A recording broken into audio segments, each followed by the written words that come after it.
sudah beralih kepada tanam hias, maka bangsa ini perutnya akan tergantung pada bangsa lain. Maka food as weapon, jadi makanan itu senjata. Nanti kita akan mudah ditaklukkan dengan di stop makannya. Nah, kita harus memproduk sendiri. Maka orang tua kita itu membuat segalanya sendiri. Sampai semua di wilayah kita itu baju itu punya, gitu, alat tenunnya, gitu. Dan juga makanan, kelembapan produk. Oleh Allah itu Indonesia itu kan surga, tapi akan dibalikkan. Itu ada daun janda, bolong, segala macam itu. Yang sekarang istilah-istilahnya itu nggak benar tuh. Itu akan merubah petani.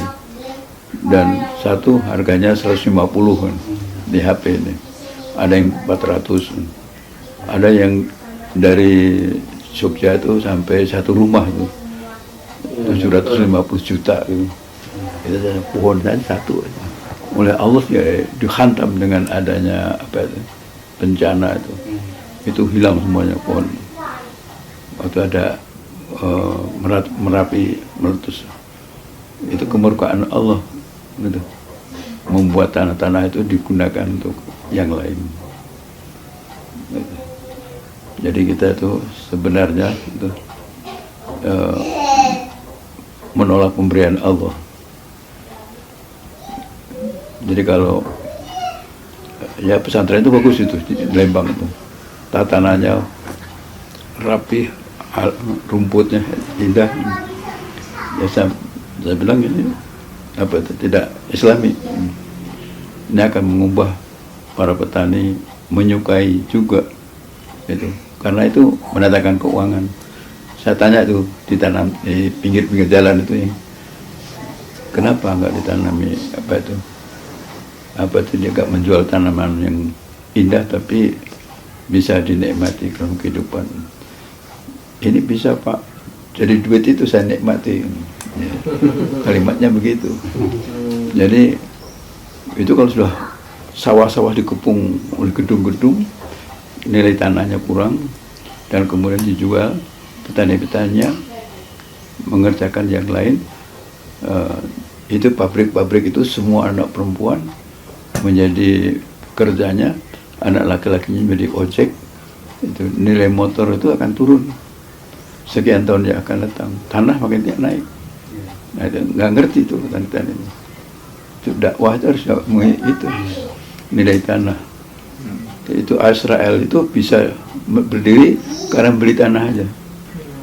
Itu negara Israel itu berdiri karena sertifikat. Jadi kita tuh kalau saya melihat jual tanah itu sedih ya. Gitu. Indonesia akan terbalik ini. Gitu. Sebentar lagi akan kita kehilangan tempat pijakan. Itu Prof, di Lembang itu sudah habis semua tanahnya Prof. Maka cuma Chinese dan semua. dikuasai sama orang China semua. Iya. Di wilayah Lembang itu udah hampir semua. Cuma kan menjadi pekerja tani kan. Iya. Jadi bukan pemilik tanah. Gitu. Tapi di sini dibuat, dibiarkan polisi tanah, bahkan dibuatkan sertifikat. Jadi kalau Bung Karno tidak boleh memiliki tanah itu. Tapi nah ini Prof, kami ini kan juga mulai berpikir ke arah sana juga Prof. Ini ketika kami pun ketika kecil memang belum menyadari hal itu gitu. Kami juga berjuang di jalan dakwah juga masih cukup masih terlalu muda mungkin pemahamannya. Nah sekarang setelah tanah ini habis, nah kami ini apa yang harus kami lakukan? Sementara kan itu sudah transaksi gitu. Sementara tanah sudah dikuasai oleh asing dan asing itu. Nah ini gimana nih kami yang muda-muda ini, masa depan cucu kami ke depannya itu seperti apa? Kami juga sudah mulai bingung juga gitu. Di dalam dakwah itu bukan harus mempunyai pengertian saya menyampaikan. Itu dakwah itu. Yang disampaikan itu materinya apa, itu bahan yang kita bicarakan itu apa. kalau kita bicara dengan pikiran kita sendiri itu hilang itu. Tapi dengan Al-Quran itu melekat. Karena yang membuat orang ngerti dan tidak itu bukan kuping kita, bukan mata kita, tapi Allah gitu. Nah itu harus diyakini bahwa tugas kita menyampaikan gitu. Jadi kalau kita mempunyai pendapat bisa mengubah, keliru. Nah, kita menyampaikan.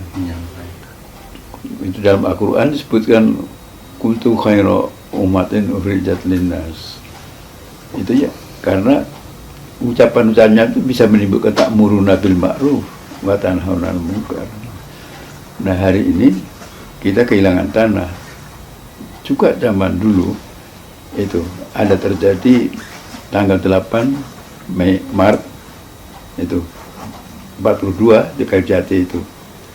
Allah itu mendatangkan Jepang dan kemudian seluruh Indonesia hilang punya Belanda itu hanya 10 minutes 10 menit Belanda itu tanda tangan, terjadilah habis kekuasaan. Nah, sekarang ini kita bukan masalah tanahnya, tapi kesadarannya dulu kita sampaikan.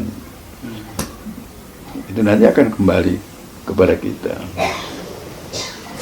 Karena tanah itu ada hak kita. Ini hanya sementara digadaikan ibaratnya gitu. Ya, kita tanamkan kesadaran itu bahwa kita akan kehilangan Indonesia. Kita akan karena Allah melihat tingkah laku petani ini mencari duit untuk beli motor. Itu yang diberitahukan. Pengalihan pemikiran itu dengan dakwah itu. Tunjukkan bahwa kita itu rezeki itu diatur oleh Allah. Sebenarnya begitu. Dan kalau itu tidak dikerjakan, kita itu menyampaikan saja ayat-ayat itu jangan sampai dia bosan.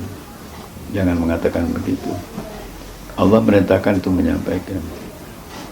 Balighu ani walau ayah. Kita tugas kita menyampaikan. Guru tidak akan bisa pinterkan murid. Yang buat pinter itu Allah. Yang penting diajarkan.